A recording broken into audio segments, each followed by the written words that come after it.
Good afternoon, everyone, and welcome to this webinar organized together by Solar Power Europe, Energy Cities, Eurocities, ICLEI, and Federens, so Solar Power Europe and its cities partners, on the topic of accelerating permitting, accelerating staffing, and scaling in solar cities and regions.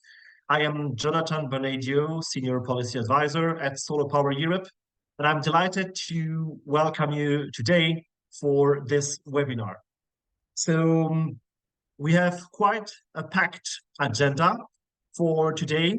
We'll start with a short introduction on solar power in Europe and the connection with solar power and local authorities and cities and how we can increase this connection with the local level. Then we will have a few good practices, exchange of good practices with representatives from the industry, from the developers, but not only, also from the cities, from the local communities. We'll introduce you the panel right afterwards. And then we'll want to let a good time for you to exchange, to ask the questions you want, and to also interact with our speakers, with our panelists. So I would invite all of you to grab a warm cup of coffee, sit comfortably for the next hour to be driven in this webinar on staffing, skilling, and permitting for local authorities. Before we start the session, I would have a few housekeeping rules. So first of all, please be aware that the session will be recorded. So they will be broadcasted on YouTube, so you will have access to the video afterwards. If you have any questions that you want to ask to our panelists, you are much welcome, or to myself, you are much welcome to use the chat box, which is at the bottom of your Zoom window. So without further ado, I would like to start with a few introductory words. First of all, the prospect of solar power and how it interplays with cities, just to give you some elements of context, and the state of play of the permitting in Europe, because this would be really the topic of today, is how to accelerate permitting, how to take the most of the skills and the knowledge which exist at local level to accelerate permitting, to make the permitting and the staffing ready for the energy transition. So in this presentation, I will start first with a quick glimpse of Solar Power Europe. So we are Solar Power Europe. We are representing the whole value chain of solar power, from the raw material extraction to the manufacturing and also the installation. We have independent power producers, we have utilities, we have manufacturers, we have installers of solar panels. We are representing more than 300 organizations and 30 national associations in Europe mostly, and beyond. We are based in Brussels with a staff of approximately 50 people. Solar power is actually quite an interesting guest in the energy landscape right now, because solar power has been the energy sources which has witnessed the huge growth, the biggest growth in Europe recently. The solar power fleet generation increased by 25% last year, and to install almost 42 gigawatts of solar panels in the previous year, in 2021-2022. We have now more than 200 gigawatts of solar power in Europe. So what does it represent? 200 gigawatts is the equivalent of 200 nuclear reactors, so it's quite a big number. But also, one of the important things in this area is that currently in Europe we have the equivalent of one PV panel for each citizen. So this is what 200 gigawatts represent. But we should not stop here, and we will not stop here also because we have our energy security agenda. We have our decarbonization, so low carbon, low emission energy system agenda. And we have, of course, the empowerment of consumers to reduce the electricity prices. And therefore, in the future, we also, and we, it's not we actually, it's the Commission who foresees a bright future for solar power, with up to 750 gigawatts installed by 2030. So multiplying by almost four our current capacity. And this is extremely important because this is also the pathway, right pathway to reach net zero emissions by 2050 at the latest. We believe as Solar Industry Association that we can go even further than 750 gigawatts. We can reach 1 terawatt, so 1,000 gigawatts by 2030. And for this, of course, it would be paramount that we would need the local authorities, we would need the cities, we would need the regions to be in this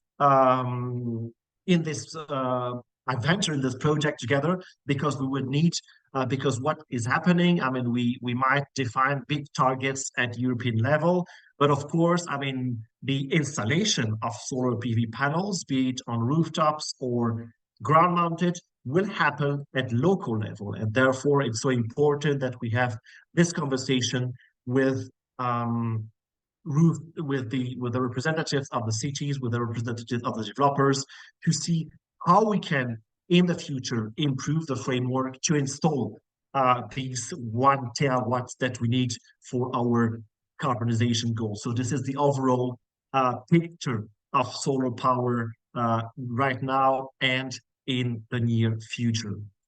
But of course, I mean, in this endeavor to deploy more solar PV, we are facing several challenges. And we have summarized these challenges into this very nice powerhouse that you can see on your screen.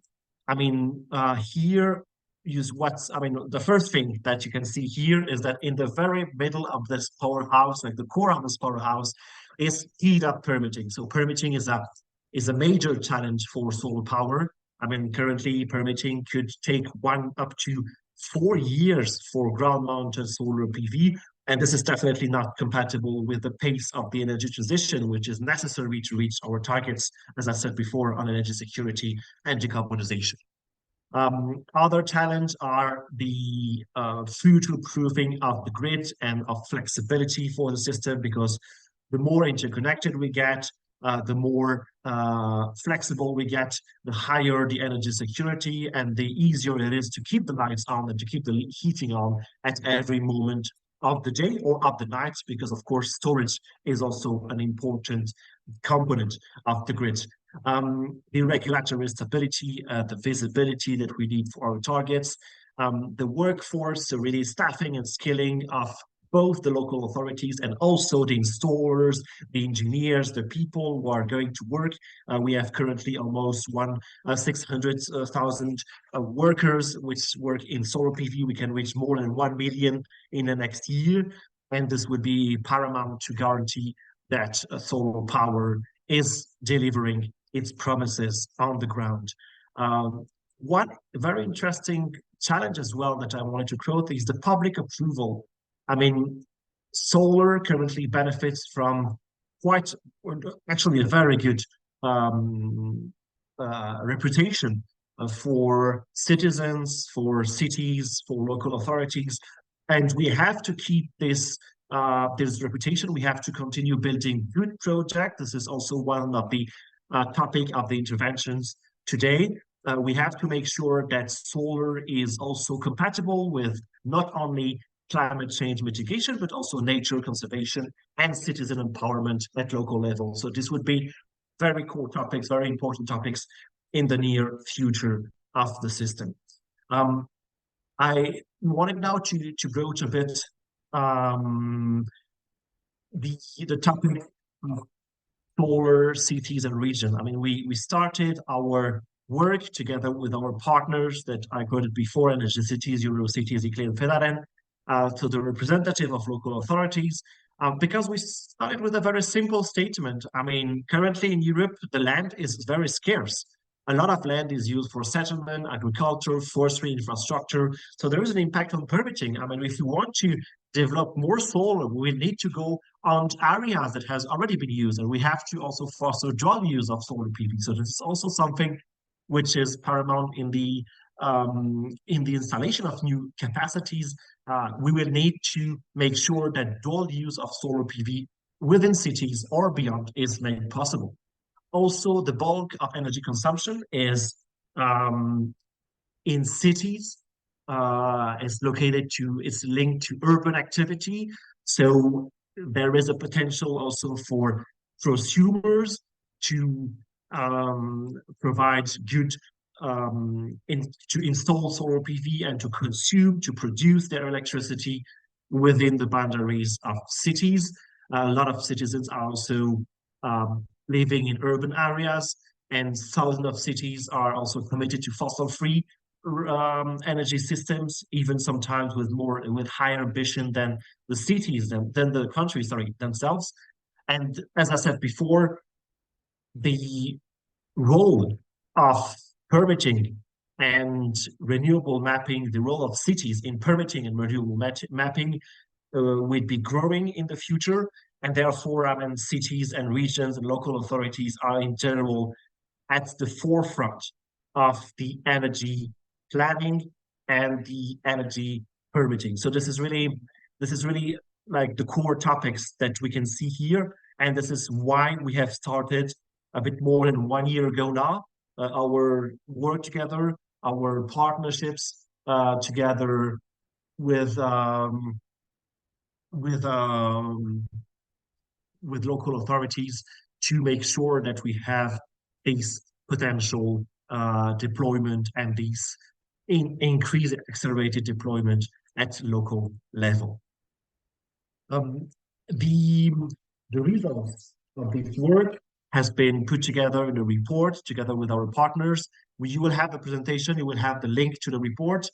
It's called Solar Cities, 21 Solar Solutions for the Energy Transition, when we really elaborate on different business model of what existing at local level and how we can potentially replicate these examples further for further installation and for better planning and permitting of solar projects. And last but not least, I mean, I wanted to end this presentation, this introduction with, since we are talking about permitting, with what is going on with that currently in terms of permitting. So I want to be brief. I don't want to go into the details of this table, but I mean, this table is monitored. I mean, we have monitored 8 dimensions of the permitting provisions: acceleration areas, overriding public interest, simple rules for repowering, positive silence, so thing which is currently into European legislation, and that is designed to accelerate the rollout of solar. And as you can see, there are quite many red and orange dots here. The main lesson of this analysis is that a lot of measures, for instance, the deadline for permit granting, the rules for repowering, the rules for acceleration on artificial structures still need to be implemented. There is still an implementation gap here. So sometimes because, of course, of the lack of staff, and this would be the topic of one of the presentations today, is how to address this lack of staff and how to address the potential skills gap for local authorities, but also for several member states, it's also a deficit into political implementation, into direct implementation at national and local level. And the big lesson from this analysis that we have made is that there is still quite a lot of work to do in this area. So, and this is also why we have such a webinar, why we have such a discussion, to make sure that we can provide practical tools to both help cities and communities, but also how cities and communities can help solar projects to be accelerated. So this is the overall picture. It's now my pleasure to leave the floor to Penny Lawrenson from Lightsource BP, who will introduce us a bit the fundamentals of what makes a solar project a good project, how we can also guarantee acceptance, how we can guarantee the quality of projects with a simple set of rules, and how can municipalities, local authorities determine whether a project is good or not, and how we can further foster this. Before leaving the floor to Penny, I'm just checking the chat box and checking the comments that have been sent. I feel a sense that I mean we have quite a technical comment, a technical element that is provided with the question of full autarky. I mean, to reply to the comment and just to address the question of full autarky, full autonomy with solar panel is of course is one of the business models. Could be one of the interesting feature of solar panel, especially at city level. But also, what we know is that it would be fundamental in the future to stay connected to the grid to better balance because a a grid which is interconnected with different producers and consumers of electricity with smart appliances is often more efficient than single autarky units. So it's also about optimizing the grids. And we will see that there are not only rooftop projects, there are also large-scale projects that also Penny will introduce us. And we'll see how this project can fit with the overall design of being good project labeled as good projects. So voila, I already talked too much. Therefore, it's now my pleasure to leave the floor to Penny to introduce these to our audience. Thanks indeed, Penny, and the floor is yours. Thanks so much, Jonathan.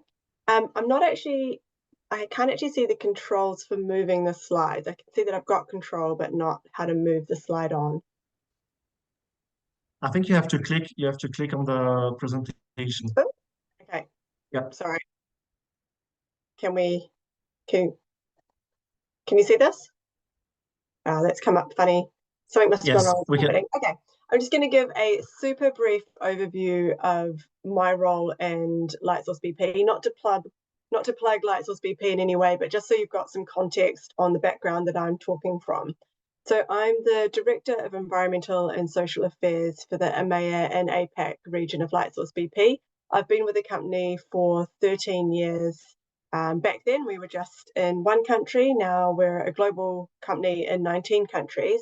And one of the key teams that I manage within my department is the environmental planning team. And that team is responsible for doing all the environmental assessments, the EIAs, for engaging with local permitting authorities. And I guess at its core, their key remit is getting the permits so that we can build our solar farm. So they have they're the key kind of interactive point with municipalities and cities and local authorities on our project. We develop, operate, and manage solar farms, mostly large scale. So when I'm talking large scale, I'm talking, 5 megawatts plus, ranging up to sort of, I think our biggest is 500 megawatts. Majority of those are ground mount solar farms. We do have experience doing roof and floating solar as well, but most of my experience is coming from the large scale ground mount. So just bear that in mind when I'm talking. So, key ingredients for a good solar project. I thought it was really important to kind of set the ground of what goes into a solar project from a developer perspective. What are all of the things that we look at before a municipality or city would even see our proposal? And so I've got here my little mixing bowl of all the things that need to go into the recipe to make a good solar farm. So first of all, commercial. We need to have land agreements in place with someone. Well, it's not first of all, actually. If I look here, the very first thing going into the bowl is a transmission line, and I think that's actually a very good place to start. The transmission line or grid capacity, grid availability in an area is a key driver behind where it's possible to develop solar or any type of energy infrastructure. So you could have all of these other elements, a perfect site, great sun, good access, low environmental impact. But if it can't connect to the grid infrastructure, it's not a project. There's no point in having a solar farm that's connected to nothing. Absolutely, number one is that grid infrastructure. And then if I look at the commercial elements, which I started with, we need to have land agreements in place. Often we will need power purchase agreements in place. So how are we going to sell our electricity? Municipalities and cities might be interested in having PPAs with businesses like Lightsource BP. And then I've got the calculator there being, what is the financial situation? What's the financial model? Does this project make sense from a commercial point of view? So that you're aware, solar, it's quite a low margins industry. So being really focused on that model is super important in terms of whether we're actually able to develop a project or not. We don't have a whole bunch of fat in the budget, like say oil and gas might. And then on the technical side, so I've already talked about the grid, and then there's some other things that come into it and whether it's going to be a good solar project. So obviously we need daylight, and it's daylight, so it doesn't have to be direct sunlight. These still work on a cloudy day, but we do need a good amount of daylight. So, ideally in Europe, that might be a south-facing site rather than the north-facing site, the opposite in the southern hemisphere. So that's why I've got the compass there. That's to show orientation. And then my little digger is there because, is it buildable? Can we access the site? Is the site going to need a huge amount of earthworks, which would make it unviable? Or is it, going to be fairly easy to build a solar farm? Then we would look at environmental, and this is what my team would look at. So very early on in the process, again, I've got that going into the bowl as one of the first ingredients, is what is the context of that site? So we would look at all the environmental designations, local policy, regional policy, national policy, to understand what the constraints are. So doing our constraints analysis for that site, follow that up with site visits, relevant surveys, appropriate levels of environmental assessment, and that would feed into how we would shape that site, which parcels of land we can use, which ones we want to exclude, and help shape that development. Then there's the social element. So is the project nearby people, engaging with the local communities, getting their feedback, that can help shape the projects as well. And then another key thing is multi-use solar. So with solar farms, they do take up a lot of land. Wind turbines are very high, so you have a sort of vertical impact. With solar farms, very low profile, but a horizontal impact. So it's really important that we look at how we can maximize our use of the land. So having energy generation alongside agriculture or biodiversity enhancement. And then in terms of what municipalities or cities should be expecting from a good solar project from a developer, if you get your application across your desk, what are the signs that this is going to be a good project? So one would be active authority engagement. My team always wants to actively engage with local authorities before we've submitted an application to get their feedback. Now, I know we're talking about staffing shortages later in this session, and I think that's a critical issue, is that often authorities don't have the time to talk with us, and that's a shame, because that can really help sort of go through any misconceptions, answer any questions, and help us refine our proposals. Then I would expect to see an appropriate level of environmental assessment. So if it's a rooftop, that might be minimal to none. If it's on a car park, again, that might be quite limited. If it's a large-scale solar farm, then I would expect to see at least an ecology assessment, a landscape or visual assessment, and a cultural heritage assessment. And then you might have others as needed, depending on what the context for that area is. I also think community engagement is really important. It's something that is foundation, sort of a really fundamental element of our project development. And I'm seeing it becoming more common in a lot of countries for developers to have proactive engagement prior to submitting an application to a municipality or throughout that process. And that can range in how that looks. It can include things like information evenings where you go out to the local community, have information boards, people can come in, talk about the project, and then that can help shape the design of your project. Things like interactive websites, not everyone can come and see you, so allowing them to come online as well, leaflets, and then meeting with key stakeholders like neighbours or key local representatives or interest groups. And then, like I was saying in the previous one, in the previous slide, multi-use solar. So if you've got a project and it's showing, what are the additional benefits that we can bring? So obviously the primary purpose is renewable energy generation, but what else can we do with that land?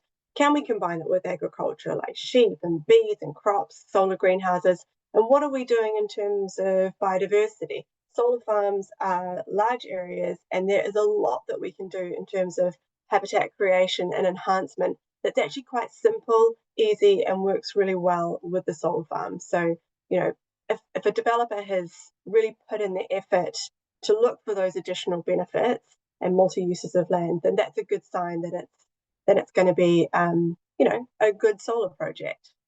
So I think those are kind of my key things for municipalities and cities to look out for.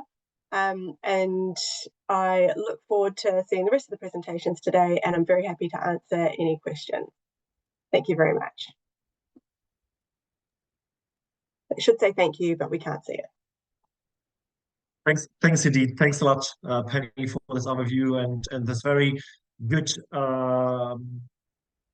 overview of these of how can solar project developers talk with cities, with communities, with local authorities to make sure that the design of the project is the most appropriate both for the environment and for the people. So I think it's very good point, which now leads me to the transition with Melanie, who will have a pleasure to welcome here today, and who will talk to us about the necessary uptake, the upgrade of municipal staff for the energy transition in general. So of course we need engagement, but for this engagement we would need staff, and we'll present the results of the study they have been conducting here. Melanie, I'm very happy to have you there, and the floor is yours.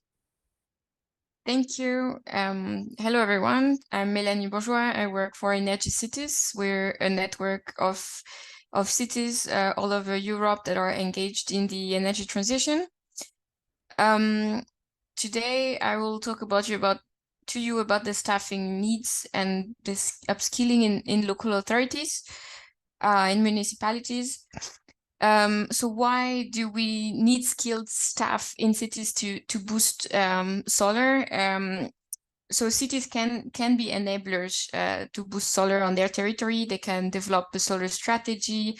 They can develop solar on public buildings, or at least make public buildings roofs available. They can support the development of energy communities, bring the information to citizens. So there are a lot of actions that cities can take, but for this, indeed, they need staff within the municipalities to drive these projects. On the other side, the more we have solar, and I mean, the installed capacity of solar is expected to grow a lot. So we can also expect a growth of permitting and administrative process. These processes take time. We need financial and human resources to do so in municipalities. So these are the two big reasons why staff is and will be even more a key issue and a key challenge that we have to think about when we think about solar in cities. Today, most of the cities are lacking this qualified staff to redesign and implement their climate neutrality plans in general. The lack of staff is one of the main barriers for cities. So this we knew. This is something we hear a lot from our members that are very committed, but sometimes have this barrier of their own capacities. We knew, but we had no figure, and we could not find any data, any figure on the lack of staff in local administration, in public administration, except one Dutch study that was existing. And we decided to run our own studies. So in 2022, we have done this study to measure the lack of staff, to measure the gap. We focused on the decarbonization of the building environment. And we did it by extrapolating the Dutch results to other European contexts and adapting it to these contexts. I can answer some questions about the methodology if you want, but as I have limited time, I will directly go to the results. The results were really stunning. So only for the built environment, in particular for heating and renovations projects, the need is 214,000 new local position in municipalities that needs to be created between 2022 and 2030 to meet the goals at 2030. So it means around 2.5 additional full-time employment per municipalities in Europe per year. And we estimated this to a budget of 16 billion of euro per year. So we can see that the needs is of course very different from one country to another. It will require more effort for smaller municipalities because the additional costs are proportionally greater for smaller municipalities compared to bigger ones. In the map that I will show you in this next slide, you can see in green the number of full-time employment that is foreseen between 2020 and 2030. And in the red bubble, that's the budget that we expected that is necessary for these countries per year. So this is very different depending on if these countries are how big they are, but also the number of municipalities that are in each country. So we have very different situation. But this is for the building sector.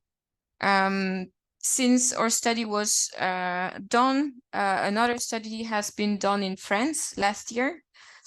It's not our study, but I think it's very interesting to say a word about this one. It was made by the think tank I4CE. It is a broader study. It encompasses a different scope of the ecological transition to meet carbon neutrality. And it takes the objective of the French NECP by 2025. And here I noted the figures that are linked to the development of renewable energy projects. And France would need to recruit around 900 full-time equivalent per year by 2025 in municipalities. So it's about 0.6 full-time employment per year for each grouping of municipalities.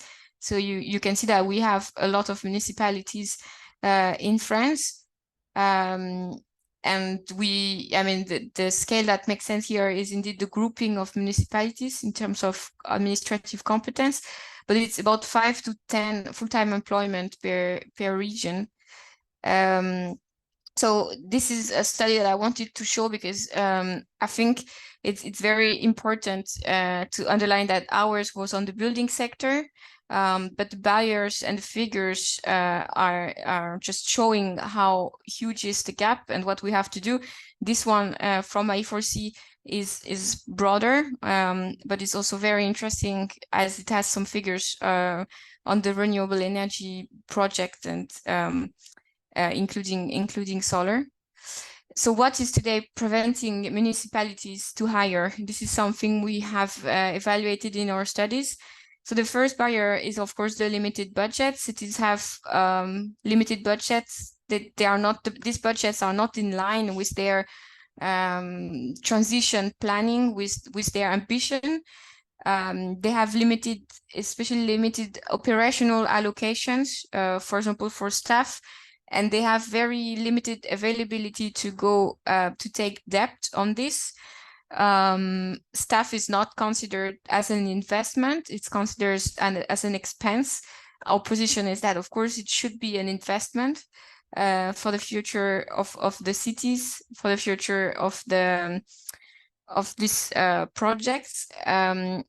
Funding is insufficient and is limited in time. That's also a barrier that comes in the sense that when some positions are financed by EU projects, they're financed only for a few years, but municipalities do not have capacities in the long run. So this is a difficulty for them to have skilled people that stays, and that you can build strategy with them, because they will stay for sure in the coming years. There is a very competitive job market. So cities have some difficulties to recruit. I mean, salaries are less advantageous than in the private sector, but also the employer branding to work in an administration, in a public administration, is less developed. So here we see that there is, in general, in the job market, a very huge competitions for these skills regarding here the building sector, but I believe it can be the same for the development of renewables in here solar. And there is also very limited training opportunities for cities. This is also one element that was mentioned. So I will go through some recommendations that we developed. I believe these are valid for the building sector, but they're general enough to apply also to other sectors, and especially the uptake of renewable energy sources, and here solar. So we need to finance the recruitment of municipalities and local public body. We need to have this people first, project then approach. We have done this analysis, but we believe it should be done by each member state. Could be the energy agency or cities themselves, but we need to have the data on what is the gap in terms of staffing needs, and then to develop strategies to fill this gap. We need to develop long-term funding at the national level, but also at the EU level. Today, some EU funds are not financing position, and they could do it. We need to make jobs in cities more appealing, supporting local pooling of expertise. That's very concrete solutions we have seen where cities were sharing a full-time employment. I mean, one person was working for several municipalities, or they were exchanging experts on specific topic. And finally, we need to develop training program for these municipalities, and to change the legislative framework to review, for example, the Stability and Growth Pact that is preventing cities to take debt and reconsider staffing as an investment for cities, and empower cities to have their own local environmental taxes, so they can have their own flexibilities in their budget. So the key message of this presentation, and I will finish with this, it's that encouraging the recruitment and the training of staff in local authorities, it means easing the permitting and allowing the development, enabling the development of solar cities strategies, so that they make their own strategies. And it's a way to boost the demand for solar. I mean, it's a demand for solar, also for the industry. So this is what I wanted to bring today in the conversation. Thanks a lot for having me, and I'm happy to answer some questions later on. Thanks indeed, Melanie, for this good presentation. I'm very happy that you ended the presentation with at least a glimpse of hope into this landscape of scarce staff and scarce skills, and there are solutions. And to continue on the solution side, I want to welcome on stage Blandine Malvaux from Iberdrola. She will present, so she has no slide, but she will present a bit the overview of what is a good permitting process. And also, Blandine, if I understand correctly, you will introduce us a bit how the public and the private sector can work hand in hand to bring an answer to these permitting challenges. So, Blandine, the floor is yours. Thank you, Jonathan. So I don't want to kill the glimpse of hope.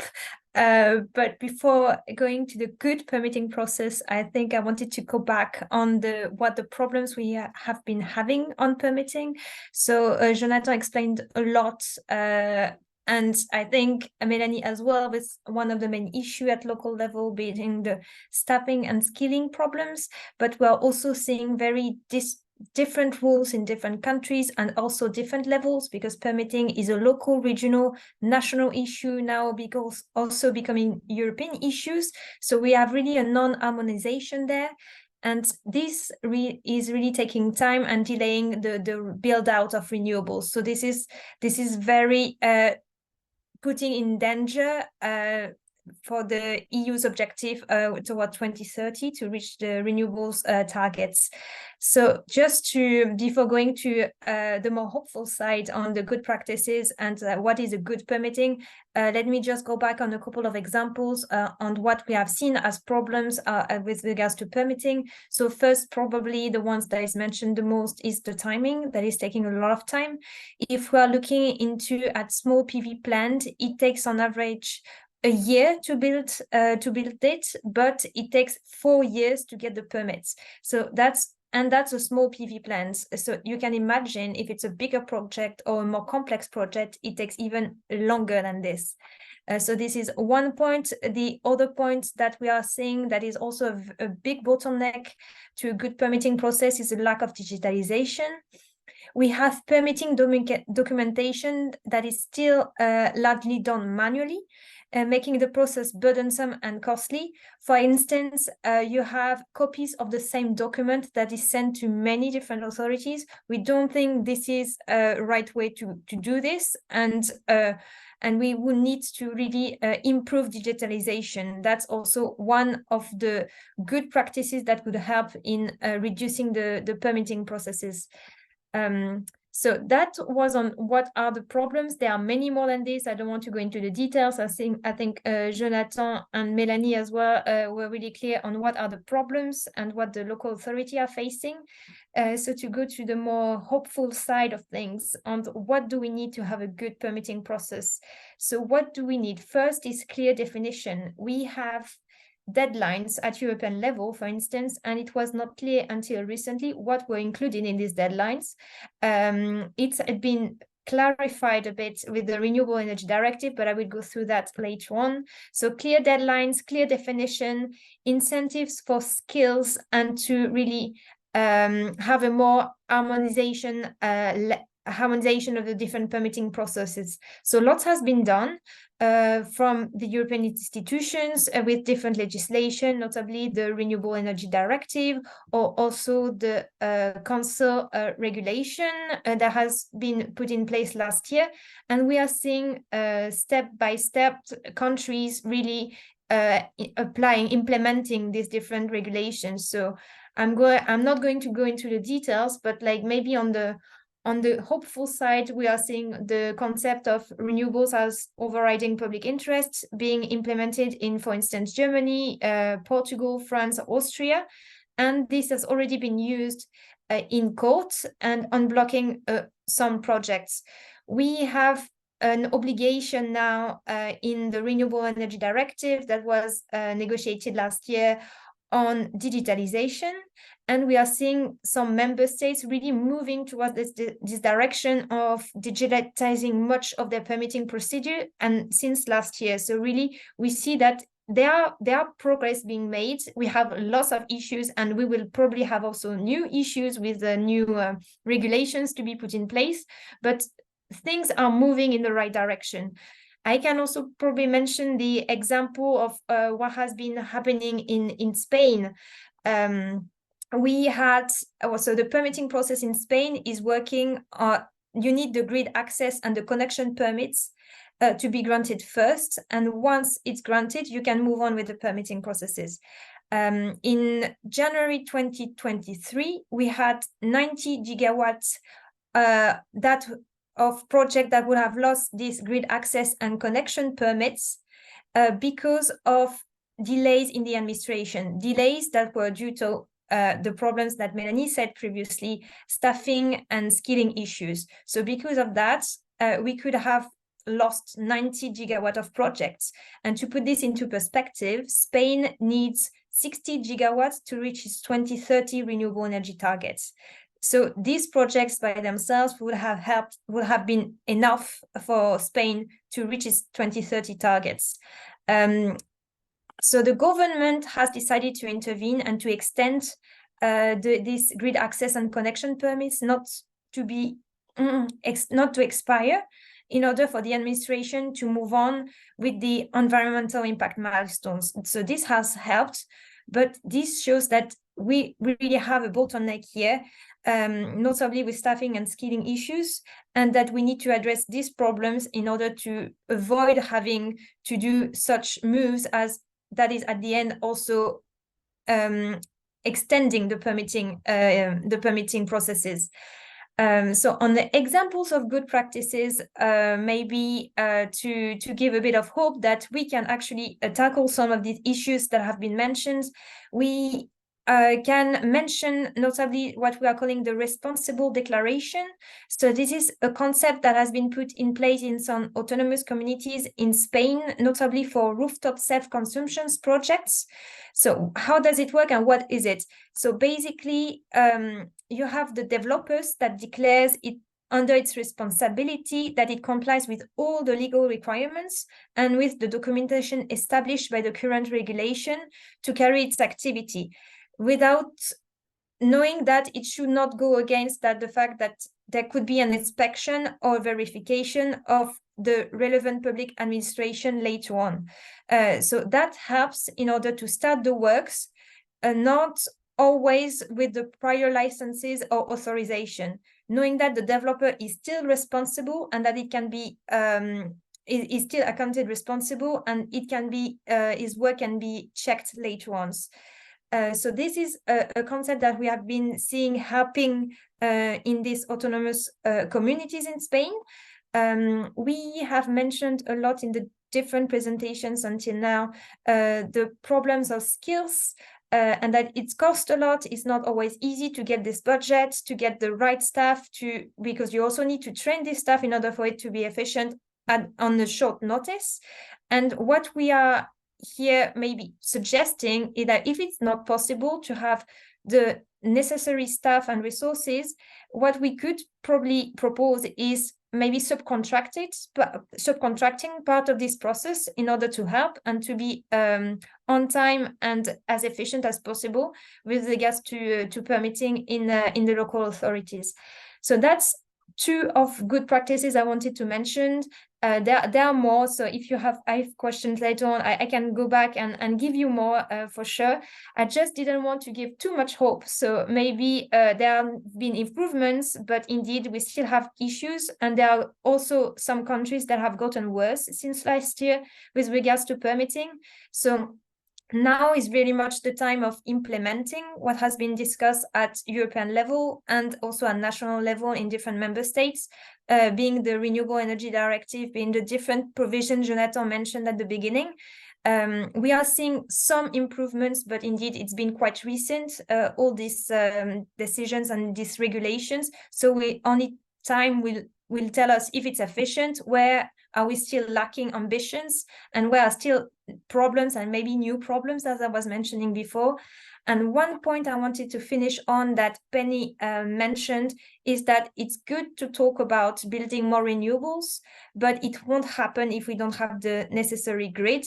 So also a point that is often forgotten with regards to permitting is the permitting for grids that also really much needs to be accelerated. And on this, we also need really to see what is the grid capacity available. We are seeing in some country that is absolutely no visibility or very low visibility on grid capacity available. One good practices that has been put in some member states is these capacity maps that are very much helping developers on where the projects, even if they have the best conditions ever, but if they can't be connected to the grid, that makes absolutely no sense. So here, these maps could help as well in order to have a better projects and projects we can connect. And these capacity maps, I think, can also help. They can be also done at a more local level. So this can really help.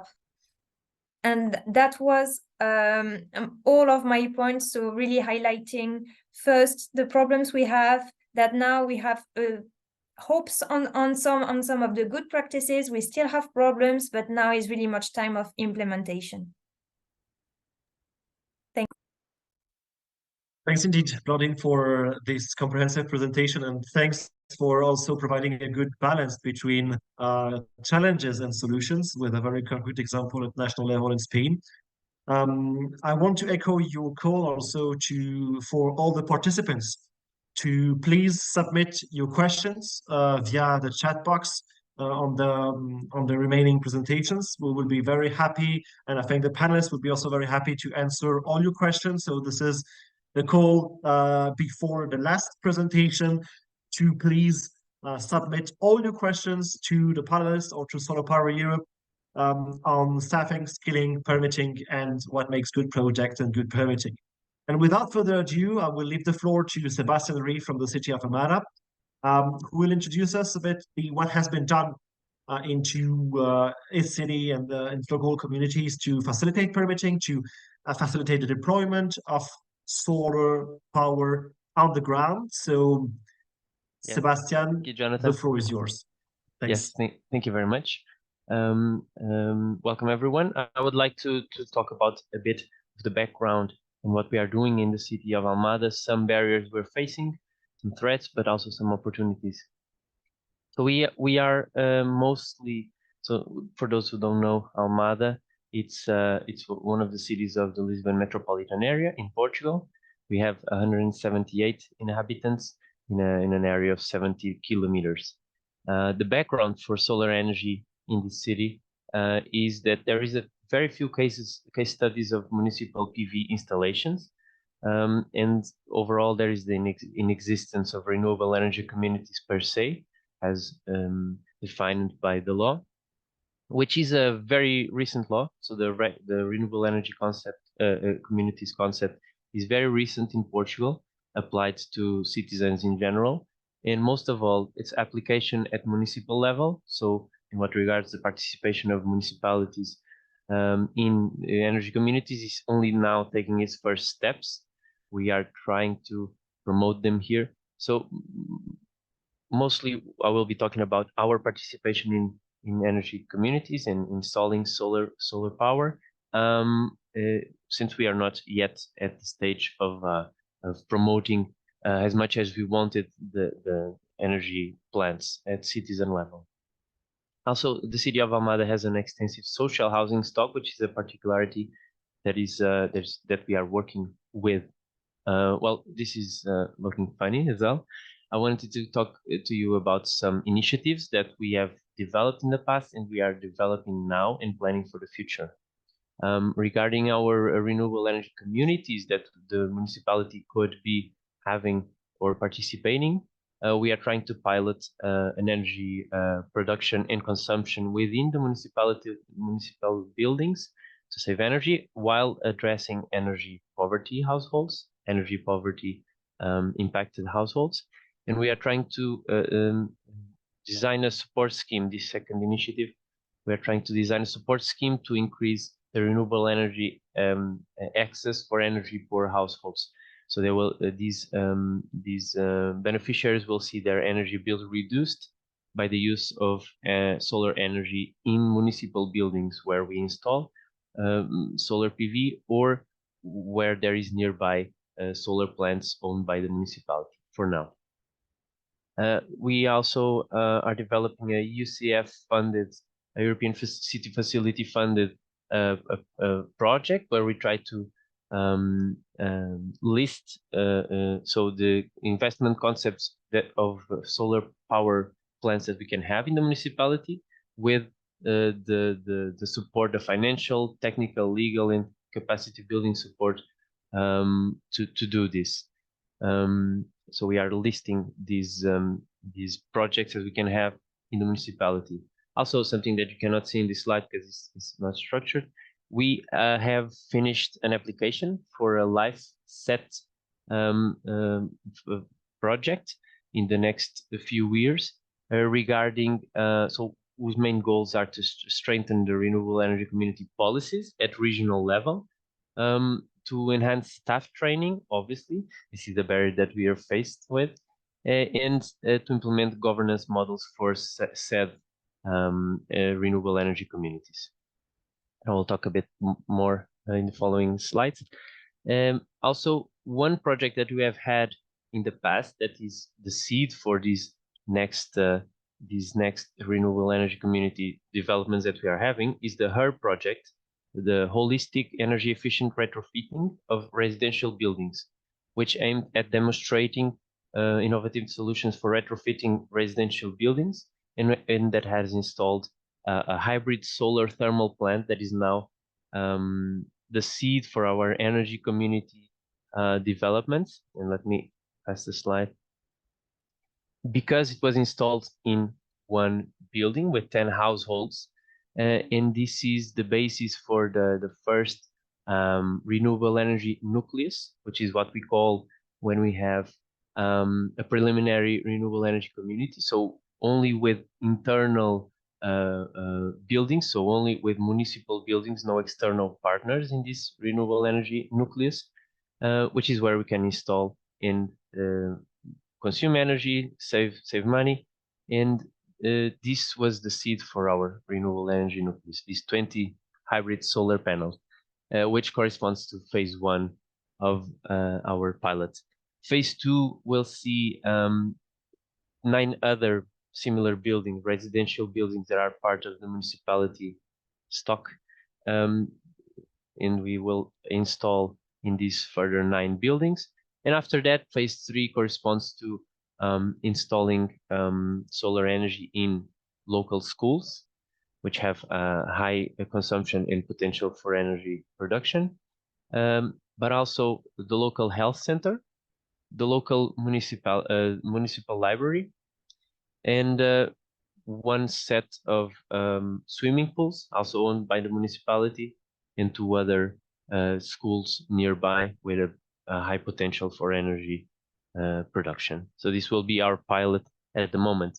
And we are aiming to learn with this because through the initiatives that I've mentioned, we are now at the left phase. We are able to implement renewable energy nucleus, and that's what we have planned, because we are based on investment concepts that tell us how much we will have to invest, what are the sizes, the possible sizes of these solar PV plants in our buildings, and we are trying to list when we can do these investments.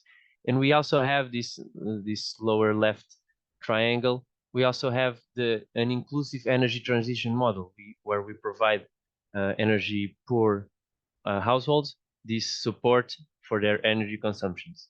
What we are needing now is only the governance model, besides the legal structure of renewable energy communities.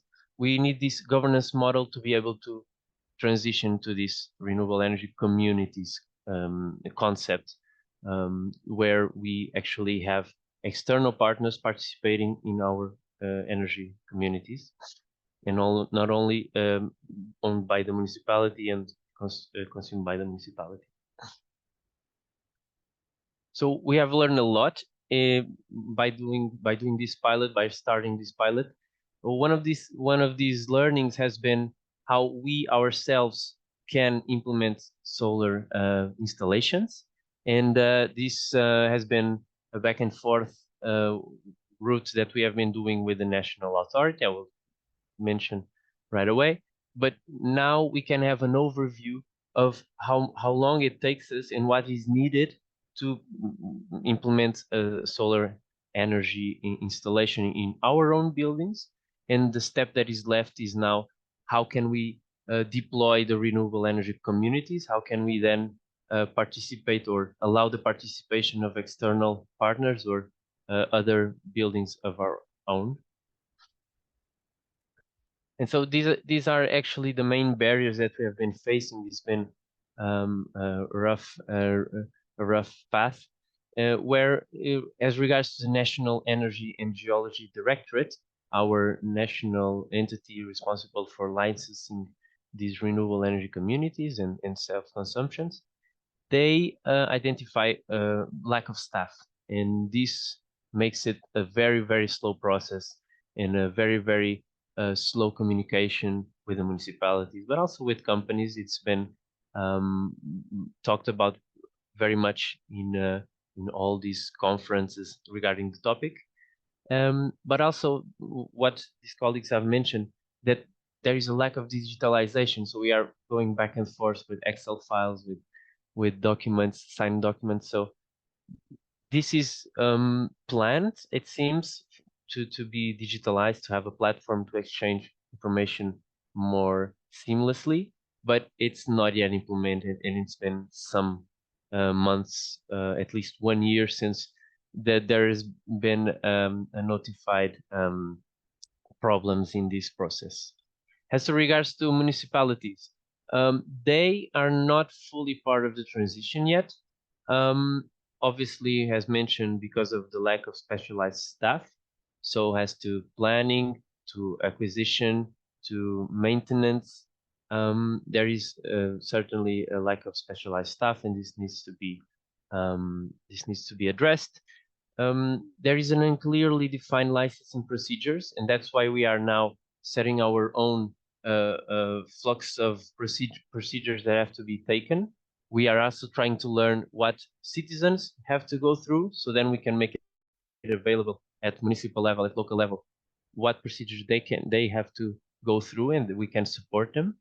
And also at municipal level, we have short investment windows. We have noticed that the proposal, review, and approval of municipal budgets makes it a very short investment window from which we can then launch the procedures for acquisition of solar plants and all the associated investments. So this is just another barrier that we are faced with.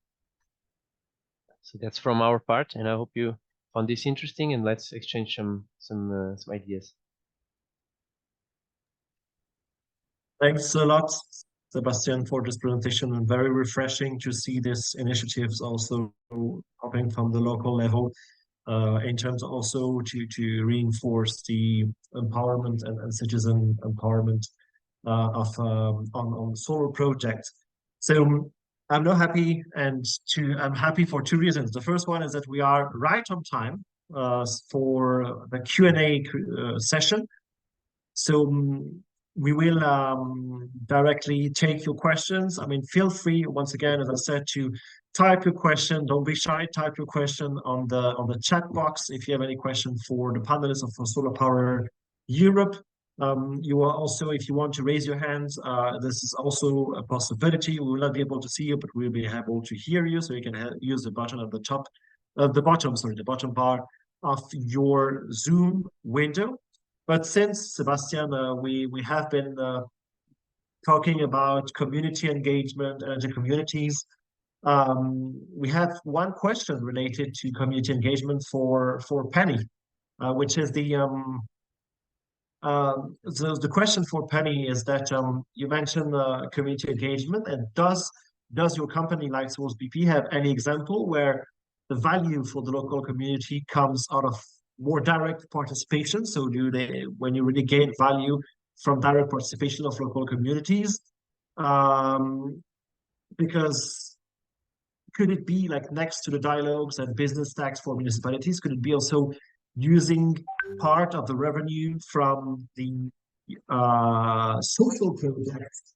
Could it be using part of the revenue from the solar plants for social project, or allowing some degree of ownership, like direct ownership of local communities into the solar park? So Penny, I mean, I'm very much looking forward to your answer.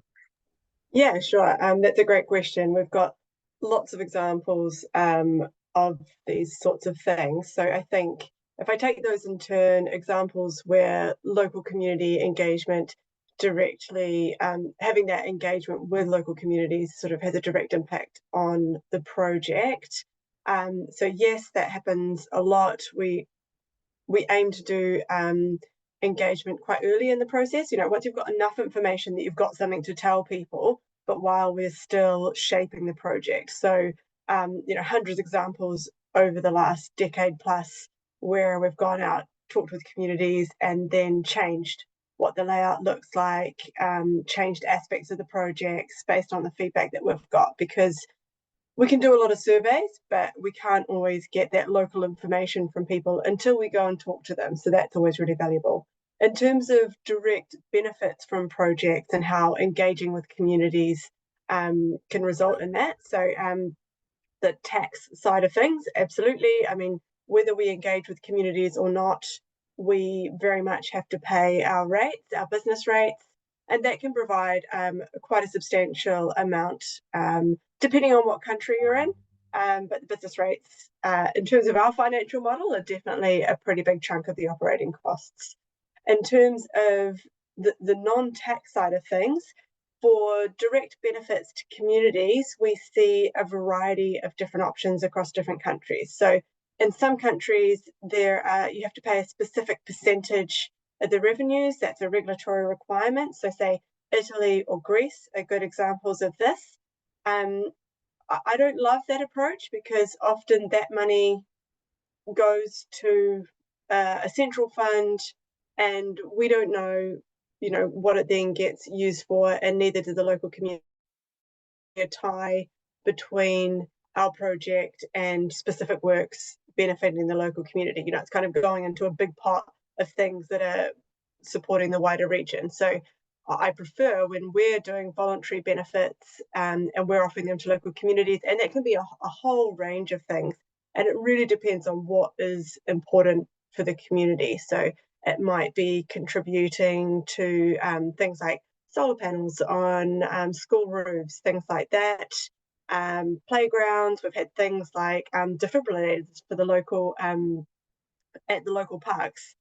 Other things we've contributed to things like environmental projects, working with disadvantaged youth. So there's a whole range of things, and I think it's best for us to hear from the local communities what actually is beneficial for them, rather than us trying to decide, oh, this is a good thing to offer. So we kind of come up with a budget and push our development teams to give us the best budget possible, and then we see what's going to be the most beneficial for local communities. Obviously, the bigger the project, the kind of more you've got to work with. Okay, thanks a lot for this answer. We actually have another, following this topic, we have another question on local community engagement. I mean, I'm directing the question just to change a bit. I'm directing the question to Blandine, but I mean, of course, other panelists feel free to jump in on this topic. The question is about the increasing amount of, for instance, wind farms. I mean, it's a bit beyond solar, but sometimes wind and solar face exactly the same challenges. So I think it's definitely something we can discuss.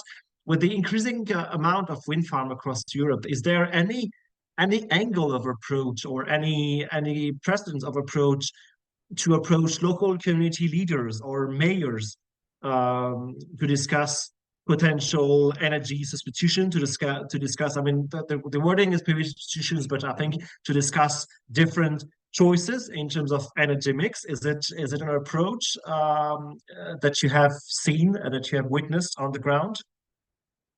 You mean approach in terms, sorry, Jonathan, can you repeat the question? Yeah, is there any angle of approach when you approach local community leaders or mayors to discuss the energy choices, to discuss the energy mix, to discuss the different priorities in terms of renewable energy installations? So for sure, there's not one angle to approach the local authorities. It really much depends on the context and on the projects. So I don't have examples in mind. Maybe Penny has more than I do. She's working more on the ground than I do. I'm mostly following the regulation side, but I'm happy to check and to reply to the question in a written way if you want example, unless someone else on the panel also has a more concrete example. I'm happy to step in on this. I was understanding the question to maybe asking whether we, if you've got a number of energy generation, renewable energy plants in an area, whether that can be used to provide maybe discounts to local communities. I might be understanding the question wrong, but I thought that was maybe what it was asking. I would love for that to be the case. I think that is starting to be the case in some countries. I think Germany is looking at this, but I'm not up to speed on exactly what's possible. But in most jurisdictions that we're working at the moment, that it's just not technically possible to be able to directly reduce people's bills. So I hope that that's something that can come in the future. From what I understand from the questions, because we had a precision, we have a clarification of the question. I mean, it's about what energy alternative can we offer to local mayors, local communities. I think the question was a bit wind farm versus solar PV. I mean, at Solar Power Europe, we believe that wind and solar go hand in hand together. We are also pushing a lot for hybrid power plants when you're going to have wind and solar, but it might differ on the ground. You might have mayors that might prefer solar to wind. I was asking the question to Blandine because this is a question that I know that in your portfolio you have both wind and solar assets. So is that a clear, sometimes a substitution in a dialogue that we have with local authorities? Is there a tradability between different solutions, energy solutions? Okay, so as you said, we need both. And also to also put there, like you can't, well, if you have a land that is for solar, it doesn't mean it will be fit for wind, and the opposite is also true. So that also cannot be substituted like this. So indeed there are some, but even some countries that are more wind oriented or more solar oriented. But I think on the ground it really depends on what is what land is available and on the capacity on the land and so on. So I don't think there's like it's not one versus the other. It's very much the two together. And what we are seeing as well is I think there's a first project that has been put in place in Portugal on really connecting the two, and that's what we are calling hybrid projects, on having solar and wind together. And it really compensates in terms of variability as well, because you have sun during the day but have more wind during the night. So it also helps ensuring the viability of a project and really having more energy provided to the system. So indeed you have these political discussions, but I think the reality on the ground is a bit different. So I don't know if it replies to the question, but that would be yeah, my answer. Thanks for the clarification. And it's also, I mean, and making the case that one good site for solar might not be one good site for wind. But since I saw that Melanie has her hand raised, so I would be happy to hear from the local side what's the take on this question. Yeah, I mean, Blandine already said a bit the direction I wanted to go, but it's might be better this way. It's not only about it's really about empowering the cities to decide themselves what makes sense locally. Because when you're a local government and you have the resources internally to do it, I mean, cities can do this holistic planning where they will look and strategy where they will look both at the demand side and how they can reduce the demand for energy based on a very sufficiency but also efficiency approach, and then how they can promote renewables, they can map or rely on tools that are provided by the government or by agencies on how what local resources are existing. So it's really about the cities to make to see what makes the most sense locally. So that was for the sensor. I mean, there are plenty of municipalities that have signed the covenant of mayors where they have done this exercise to do these strategies and look at what is the best for their territories.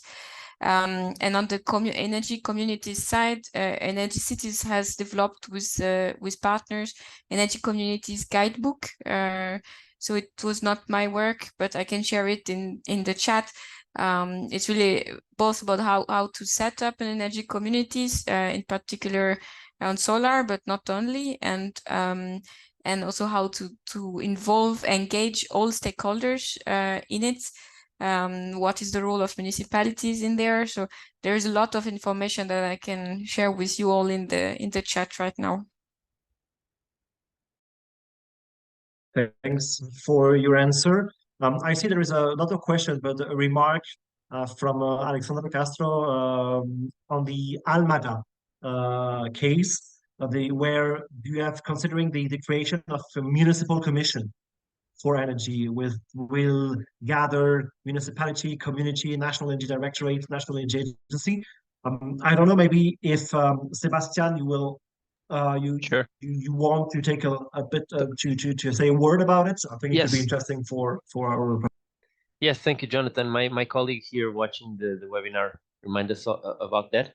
This application that we just filed to this LifeSet program, we aim at creating at municipal level a strategic stakeholder board in which we involve obviously the national licensing authority so as to facilitate the procedures both in the municipality, but also for other municipalities, since this is an innovative case. So this stakeholder board would have exactly this national licensing authority, but also local energy agencies and other stakeholders relevant to renewable energy community policies. Yes, that's our aim. Let's hope that we win this live program and that we can implement this. We will likely do it anyway, because this is really what we need to do to enhance to ease the procedures at local level, to create a direct communication channel with these authorities, and to be a local support, also through the use of a one-stop shop, and to guide the citizens into either creating renewable energy communities or to participating in other existent self-consumptions already created that can be extended to renewable energy communities. Yes. Thanks indeed, Sebastian, for this sneak preview of your project, and I think you have earned a ticket for potentially our next webinars. So thanks a lot for keeping us on this field. I don't see. I mean, you have just for the audience, you have the opportunity to ask one last question. So if you want to ask one last question, please feel free. On my side, I have one last question to Melanie, which is a very straightforward question. Is that I mean, you know that the European Union will now discuss the multi-annual financial framework, the MFF. There would be operational programs at regional level. There would be national plans. There would be new fund, climate just transition funds, climate fund, a lot of funding opportunities. How can we better mobilize these EU and national resources to help communities in their growing their staff and making them ready for the energy transition? Yeah, thank you for the question. Indeed, the negotiation of the multi-annual financial framework will be a big challenge to make sure that the money lands where it should be. We believe that we need part of this money to land in the capacities. So financing a long-term position in municipalities, but also in energy agencies, local energy agencies that can also be bring the skills when municipalities do not have it and work hand in hand with municipalities. So it will be a big challenge to have this, to make sure that this new multi-annual financial framework and all the funds that are within this big package will enable to finance directly position in municipalities. If it's done through projects, that it gives a longer term visibility to municipalities, and that we can this way also develop training programs, upskilling programs. I think here for the whole sector, but also not forgetting people working in the public sector, to be trained on energy issues in general. Thanks a lot, and it's also my pleasure to announce to you that you might have won a ticket for our next discussion and our next webinars. So I don't see any further questions in the chat box. So I will without further ado, I will conclude this webinar. First of all, of course, a big thanks to our participants to have followed our discussions on permitting, staffing, and skilling for local authorities. I hope you could really benefit from the content and learn new things today. We will reconvene these webinars, the Solar Cities and Regions webinars in the future. So stay tuned for more updates on this question. We believe that this is a core topic, and especially with the new institutions coming next year, it would be high on the agenda. So we really want to make sure that we can have a good dialogue here, and then we can push for positions that are relevant also for local level that enable the energy transition. So also a big thanks, of course, to our panelists for accepting to bring their experience on the ground and their different projects to develop on the different projects. So it was a real pleasure to host you here today. We want to close the webinar right now. I will just invite, if you have 5 minutes, the panelists and the speakers to stay online, just to briefly debrief about this webinar. For the participants, once again, a big thanks, and stay tuned for further updates on Solar Cities. Thanks a lot. Have a nice afternoon.